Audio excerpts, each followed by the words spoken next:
முட்டுக்கால் போட்டு நடந்து போகிறாப்புல.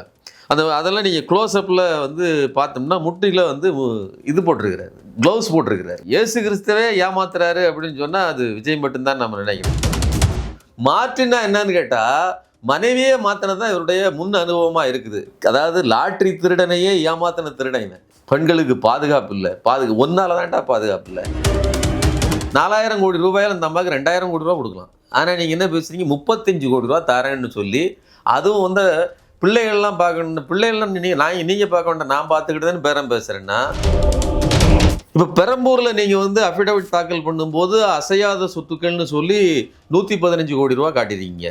திருச்சியில் அஃபிடவிட் தாக்கல் பண்ணும்போது 220 ரூபா காட்டியிருக்கீங்க, 220 கோடி ரூபா காட்டியிருக்கீங்க. கிட்டத்தட்ட 105 கோடி ரூபா, 100 கோடி ரூபாய்க்கு நிகரான சொத்துக்களை நீங்கள் எப்படிங்க மாற்ற முடியும்? அதிக மெஜாரிட்டி பெற்றுருவாங்க. இதை காலி பண்ணுவதற்கு ஒரு ப்ராக்சியாக, ஒரு போலி வேடதாரியாக விஜயகுணன் பெர்ஃபார்ம் பண்ணதை விட்டுருக்காங்க. புதிய சிந்தனை நேயர்களுக்கு வணக்கம். இன்றைய சிறப்பு நேர்காணலில் நம்முடன் இருந்திருக்கும் சிறப்பு விருந்தினர், ஊடகவியலாளர் மற்றும் அரசியல் விமர்சகர் திரு சுமன் கவி அவர்கள். சார் வணக்கம். வணக்கம். எப்படி சார் இருக்கீங்க? சிறப்பாக. சட்டமன்ற தேர்தல்னா ஓரிரு நாட்கள் தான் இருக்குது. இந்த சமயத்தில் திரு விஜய் அவருடைய பிரச்சாரம் இன்னைக்கு விஸ்வரூபடுத்திருக்கு. நேற்று வந்து திருச்சி கிழக்கில் போயிட்டு ஏகப்பட்ட பர்ஃபார்மன்ஸ் பண்ணியிருக்காரு. முதல்ல அந்த பிரச்சாரம் எடுபடுமா எப்படி சார்? அதாவது பிரச்சாரம் அப்படிங்கிறதுக்கு பேர் வந்து ஒரு கருத்துக்களை சொல்லி மக்கள்கிட்ட வந்து இந்த மாதிரி இந்த ஆளும் ஆட்சி இந்த மாதிரியான தப்புகளை பண்ணுது, நான் என்கிட்ட வந்து இவ்வளவு புதிய திட்டங்கள் இருக்குது, மாற்று திட்டங்கள் இருக்குது அப்படின்னு சொல்லி வசீகரமாக பேசி அந்த மக்களை கவர்ந்து அந்த மக்கள்கிட்ட கன்வின்சிங்காக நான் ஏன் வரணும், ஏன் இந்த ஆட்சி போகணும், இந்த 2 காரணத்தையும் சரியாக கொண்டு போய் சேர்க்கறது தான் பிரச்சாரம். நீங்கள் வந்து அது அப்படி இல்லாமல் நீங்கள் வந்து என்ன பண்ணிட்டு இருக்காரு விஜய் அப்படின்னு பார்த்தீங்கன்னா, அவர் ஒரு பெர்ஃபார்மராக இருக்கார். அவர் வந்து பெர்ஃபார்மன்ஸ் இருக்குது.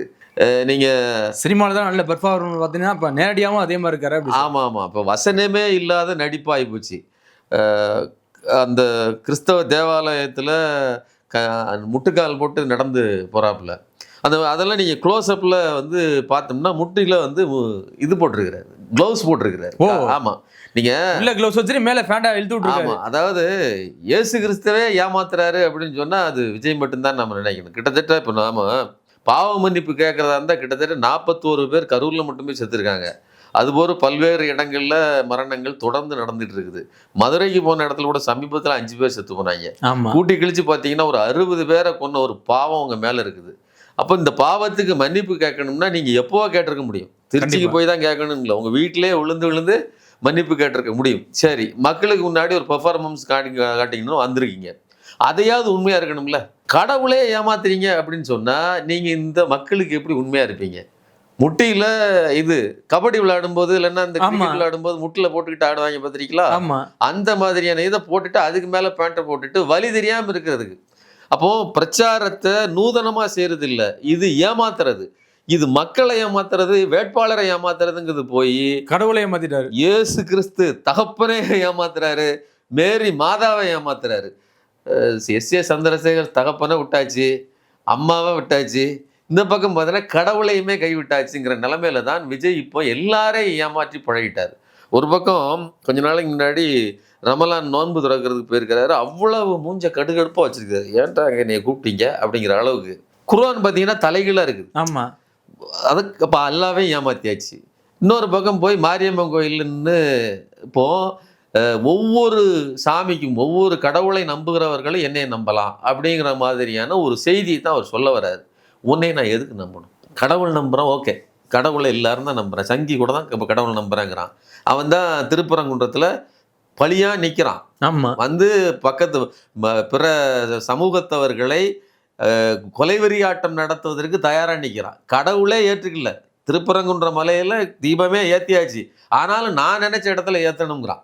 அப்போது கடவுள் நம்பிக்கையை தாண்டி இங்கே ஒரு விஷயம் இருக்குது, அது மக்கள் நலன். அந்த மக்கள் நலனில் உன்னுடைய நிலைப்பாடு என்ன? எஃப்சிஆர்ஏ வந்துச்சு, சிறுபான்மையினர் பிரச்சனை தானே, நீ என்ன நிலைப்பாடு எடுத்த? அதெல்லாம் சொல்லணும்ல, அதெல்லாம் செஞ்சுருக்கணும்ல. இதையெல்லாம் செஞ்சுட்டு வந்திருந்தா மேரி மாதா இல்லை, கிறிஸ்தவன் தானா ஓட்டு போட போகிறான். அப்போ பாஜக என்ன பண்ணுது அப்படின்னு பார்த்தீங்கன்னா 70-30 அப்படின்னு சொல்லுது. நீங்கள் இவர் இருக்கார் இல்லையா, நம்ம அமித்ஷா எல்லா இடத்துலேருந்து எங்களுடைய பாலிடிக்ஸுங்கிறது 70-30. 70-30னா என்ன? 70% இந்துக்களை எங்கள் பக்கம் வச்சுக்கிறது, 30% நீங்கள் எப்படி இருங்க. இதை கன்சாலிடேட் பண்ணால் போதும். இதை கன்சாலிடேட் பண்ணுறதுக்கு அவங்க பண்ணுறது மட்டும் இல்லை, இந்த 30% யார் வாங்குறது? அது திமுகவுக்கு போயிடக்கூடாது. அது திமுகவுக்கு போயிட்டுனா அது திமுக சிறுபான்மையினருக்கு மட்டும் இல்லை, எப்பா உனக்கும் சேர்த்து நன்மை செய்கிறவன் பாஜக கிடையாது நான் தான் சொல்லி அது பிரச்சாரம் பண்ணுது. அப்போ அவங்களையும் சேர்த்து எடுக்கிறதுனால அதிக மெஜாரிட்டி பெற்றுருவாங்க. இதை காலி பண்ணுவதற்கு ஒரு ப்ராக்சியாக, ஒரு போலி வேடதாரியாக விஜயை கொண்டாந்து பெர்ஃபார்ம் பண்ணதை விட்டுருக்காங்க. அப்போ திரைப்படத்தில் நடிக்கிறது மட்டும் இல்லை, களத்திலையும் விஜய் நடிச்சுக்கிட்டு இருக்கிறாரு அப்படிங்கிறத இந்த பிரச்சாரங்கள் காட்டுது. கண்டிப்பா சார். ஆனா இப்ப இந்த பிரச்சாரம் எப்படி மக்கள் ஏத்துக்குவான்னு ஒரு தெரியாது சார். ஒருவேளை இது மாதிரி பண்ணா சிறுபான்மையை விட்டு விழுந்துரும் அப்படின்னு நினைக்கிறாரா எப்படி சார்? இல்ல அதுதான் இவங்க என்ன சொல்றாங்கன்னா, நாங்க ஜென்சி புரட்சி பண்ண போறோம். ஜென்சி புரட்சினா என்ன? நீங்க அந்த காலத்துல மக்களோடு பேசி மக்கள்கிட்ட, இப்போ லெனின் புரட்சிக்கு அழைப்பார், அறைகூவல் எடுப்பார், அந்த போட்டோ அப்படி நிற்கும் பாத்துறீங்களா? ஆமா. அந்த பேச்சு தான் அந்த மக்களை கவர்றது. பேச்சுங்கிறது நளினமான பேச்சு கிடையாது. அப்படின்னா நீங்க நகைச்சுவை பேச்சாளர்கள் எத்தனையோ பேர் இருக்கிறாங்க. கருத்துக்களை கொண்டு போய் பேசுறது, தகவல்களை சரியா கொண்டு போய் சேர்க்கறது, அப்படிப்பட்ட பேச்சு இருந்துச்சுன்னா நீங்க மக்கள் திரண்டு வருவாங்க. இவங்க பண்றது என்ன? ட்விட்டர்ல ஜென்சி புரட்சி ஏற்பட போகிறது அப்படின்னு போட்டது யாரு? எதுக்காக போட்டான்? 41 பேரை கொண்டுட்டு ஜென்சி புரட்சி வரும்னு சொல்லி ஒருத்தன் போடுறான். யாரு? ஆதவர்ஜுனா. அந்த புரட்சியினுடைய நாயகன் தான் இவரு. அப்போ இப்படிப்பட்ட போலி வேடதாரிகள் புரட்சி ஏற்படுத்த போறேன் அப்படின்னு சொல்லி போங்காட்டம் ஆடுவதற்கு இந்த மாதிரியான நடிப்பை செய்கிறார்கள். நீங்க அவர்கள் பேசுறத பாருங்களேன், யதார்த்தமா இருக்குதா? சாதாரணமா அவங்க கட்சிக்காரங்களை வேற ஆளை பேச சொல்லுங்க, லயோலா மணி கூட பேசட்டும், ஒரு இயல்பா இருக்கும். ஆனா அந்த ஆள் பேசுறது திரைப்பட வசனம். அப்படியே வசனத்தை நீங்க அந்த ஸ்கிரிப்ட் பேப்பரை விட்டுட்டீங்கன்னா வசனம் மறந்துடுது. உண்மைதான். அப்போ ஒரு தேர்தல் களத்தில் எல்லா இடத்திலும் நாடகமாகவும் வசனமாகவுமே பேசி பழகிறார். இது மக்களுக்கு நல்லாவே தெரியுது. இப்போ வருகிற கூட்டம்ங்கிறது என்ன பார்க்க வருதுன்னா, விஜயை நாம நேரில் பார்த்ததில்லை.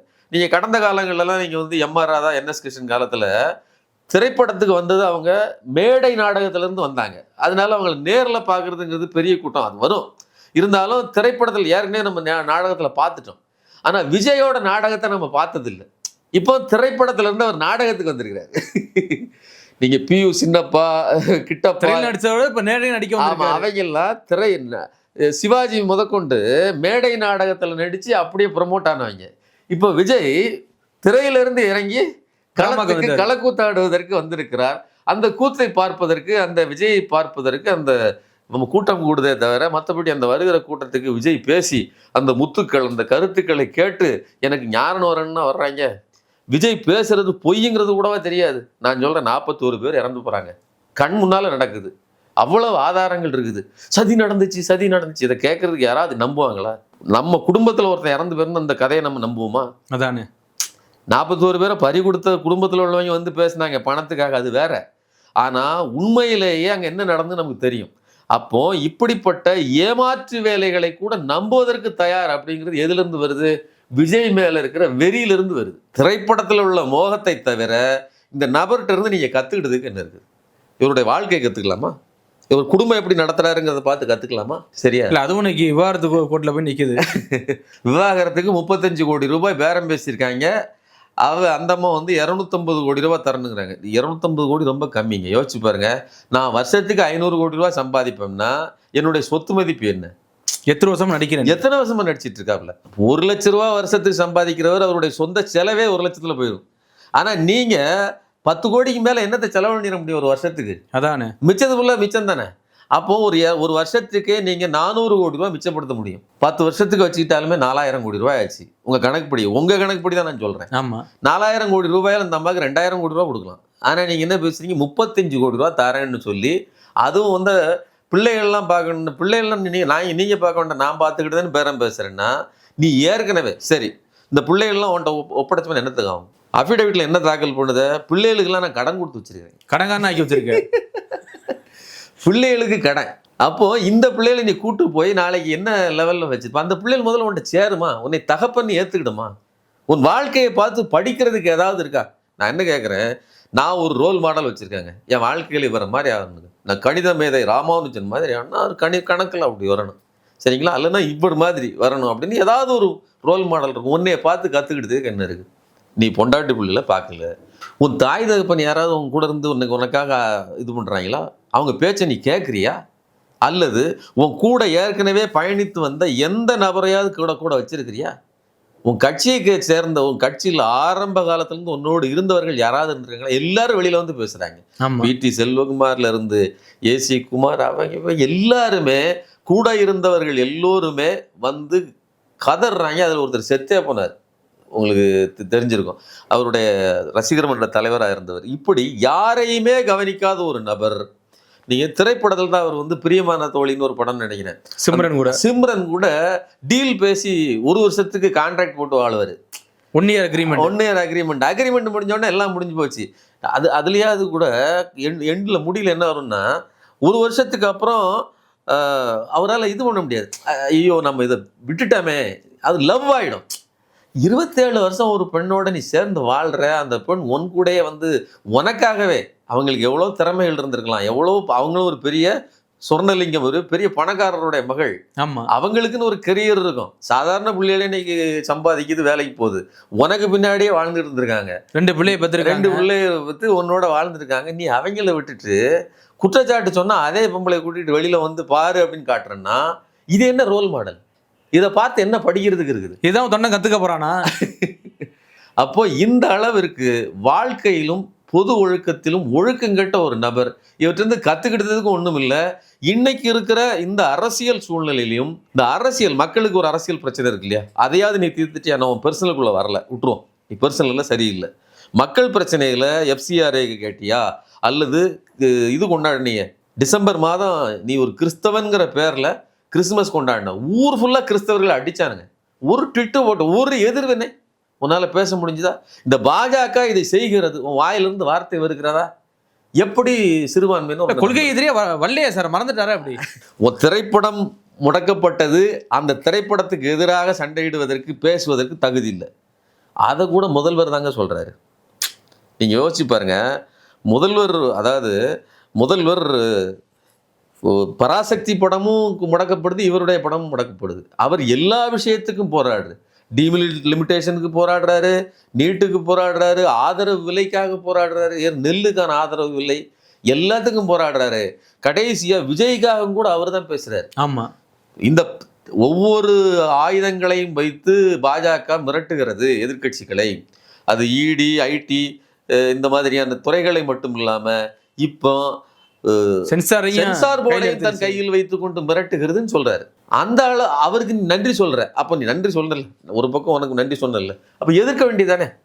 உங்களுக்கே தெரியும் யார் என்னை முடக்கினார்கள் என்று. எங்களுக்கு தெரியுமப்பா, அதை ஓ வாயிலிருந்து சொல்லு. உன் பிரச்சனைக்காக கூட வாய் திறக்காத நீ எங்கள் பிரச்சனைக்காக எப்படி வருவ? அப்ப மக்கள் இந்த கேள்வியைத்தான் கேட்கிறார்கள். விஜய்க்கு மற்றபடி ஒரு பெரிய இம்பாக்ட் இருக்கிறதா நான் பார்க்கல. கண்டிப்பா சார். ஆனா இப்ப இந்த சமீபத்துல 100 கோடி ரூபாய் சொத்து மதிப்பை மறைச்சிருக்காரு அப்படின்னு சொல்லி இன்னைக்கு வெளியாயிருக்கு சார். இது எப்படி சார்? ஆமா, அதாவது என்னன்னா பணம் நீங்க என்ன சொல்றீங்க, உங்க கணக்குப்படியே நான் சொன்ன மாதிரி கிட்டத்தட்ட ஒரு 4000 கோடி மினிமமா இருக்கணும்.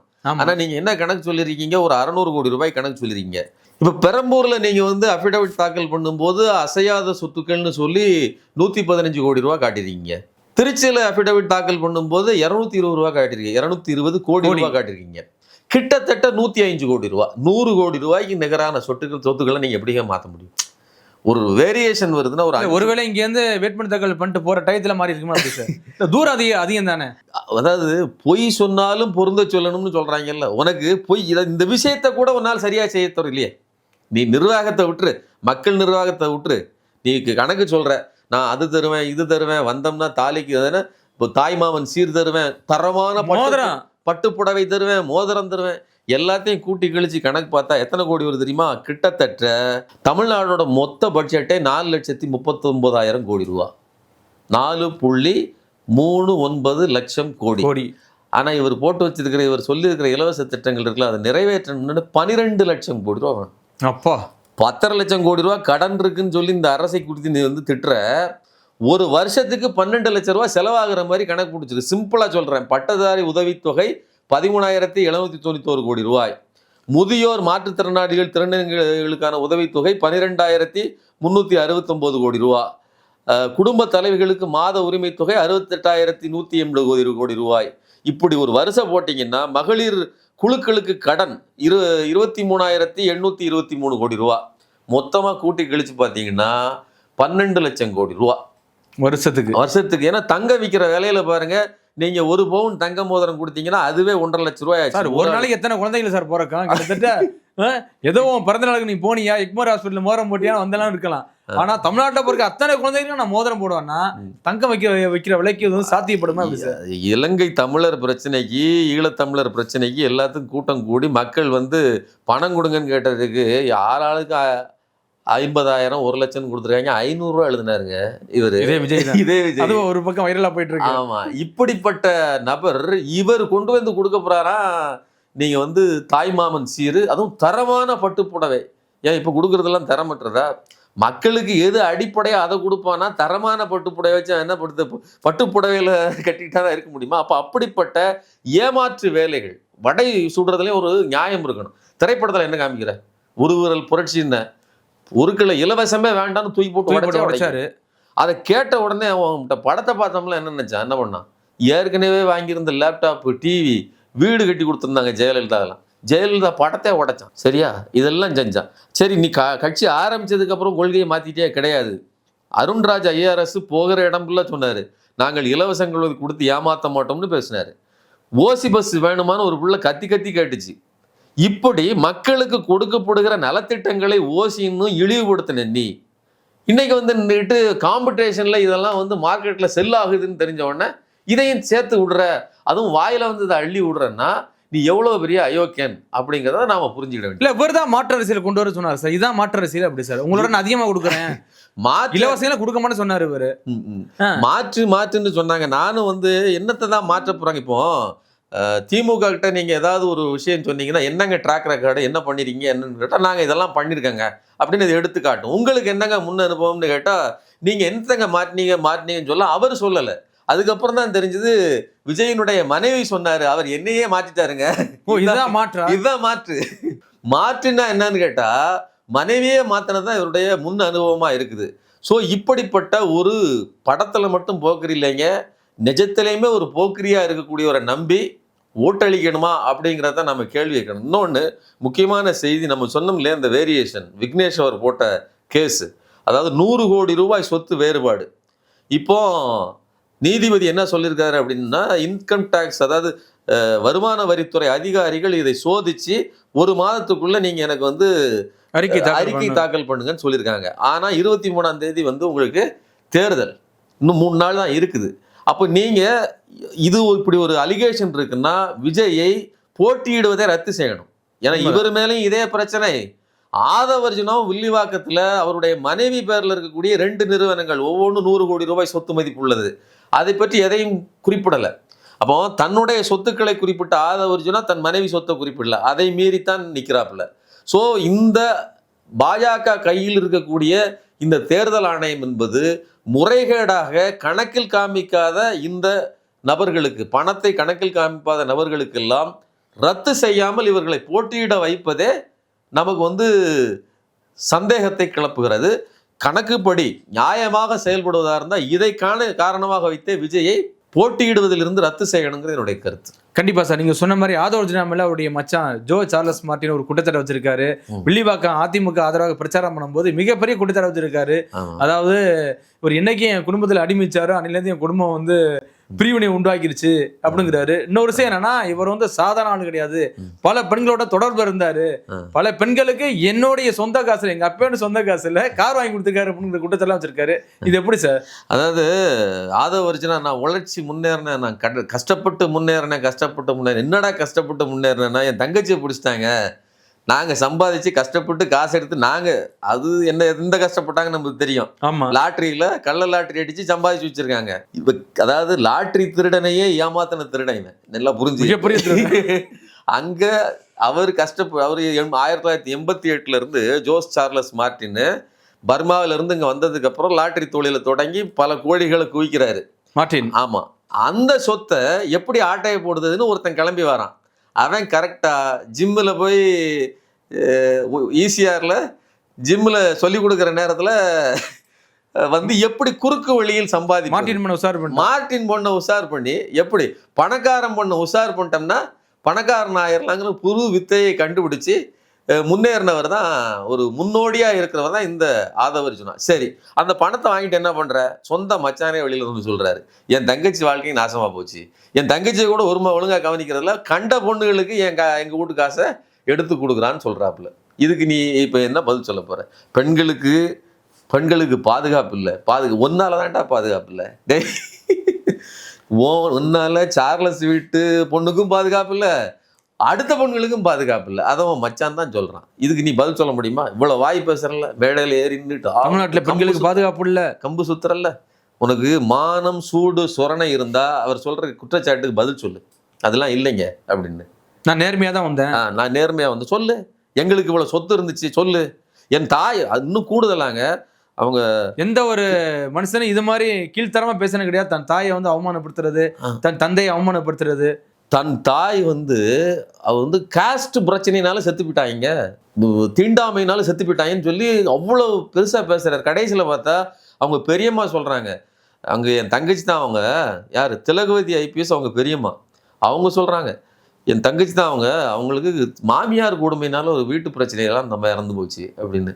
இதுக்கே உண்மையை சொல்றதா இருந்தா இதுக்கு மானம் உள்ளவன் ஏதாவது பண்ணிக்கணும். உனக்கு அதெல்லாம் இருக்கிறதுக்கு மாதிரி எனக்கு தெரியல.